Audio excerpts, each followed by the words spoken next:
একটা সময় ছিল আর্জেন্টিনার জার্সিতে গোলের খোঁজে সবার প্রথম ভরসার নাম ছিল গ্রাবিয়েল বাতুস্তোতা। প্রতিপক্ষের ডিফেন্ডারদের কাছে তিনি ছিলেন আতঙ্ক, আর সমর্থকদের কাছে ছিলেন নিখাদ আনন্দের আরেক নাম।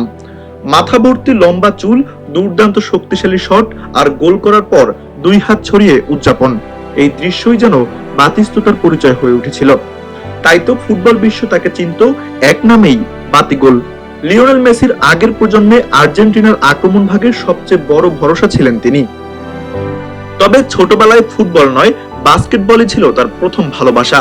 লম্বা গড়নের কারণে সেই খেলার প্রতি বেশি আগ্রহ ছিল। কিন্তু 1978 সালে আর্জেন্টিনার বিশ্বকাপ জয় তার জীবন বদলে দেয়। সেই সাফল্যে অনুপ্রাণিত হয়ে তিনি ফুটবলকে নিজের স্বপ্নের পথ হিসেবে বেছে নেন। এরপর আর পিছনে ফিরে তাকাতে হয়নি। দুর্দান্ত ফিনিশিং, শক্তিশালী শট, নিখুঁত পজিশনিং আর গোল করার অসাধারণ দক্ষতায় খুব দ্রুতই বিশ্বের অন্যতম স্ট্রাইকার হয়ে ওঠেন তিনি। 1991 সালে আর্জেন্টিনা লিগের সর্বোচ্চ গোলদাতা হওয়ার পর জাতীয় দলে জায়গা পান। একই বছর কোপা আমেরিকায় 6 গোল করে টুর্নামেন্টের সর্বোচ্চ গোলদাতা হন এবং দলকে দীর্ঘ 32 বছর পর শিরোপা জেতাতে গুরুত্বপূর্ণ ভূমিকা রাখেন। এরপর 1992 সালে ফিফা কনফেডারেশনস কাপ এবং 1993 সালে টানা দ্বিতীয় কোপা আমেরিকার শিরোপাও জিতে আর্জেন্টিনা।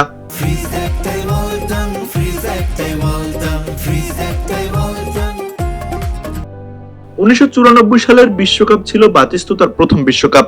একটি হ্যাটট্রিক সহ 4 গোল করলেও শেষ 16 থেকে বিদায় নেয় আর্জেন্টিনা। 1995 সালে কোপা আমেরিকায় আবারও সর্বোচ্চ গোলদাতা হন তিনি, আর 1998 সালের বিশ্বকাপেও দলের হয়ে গুরুত্বপূর্ণ 2টি গোল করেন। তবে সাফল্যের পাশাপাশি ইনজুরিও ছিল তার ক্যারিয়ারের নিত্যসঙ্গী। বারবার চোটে পড়ায় অনেক গুরুত্বপূর্ণ ম্যাচ খেলতে পারেননি। খেলোয়াড়ি জীবন শেষ হওয়ার পর 2006 বিশ্বকাপে টেলিভিশনের ধারাভাষ্যকার হিসেবেও কাজ করেন।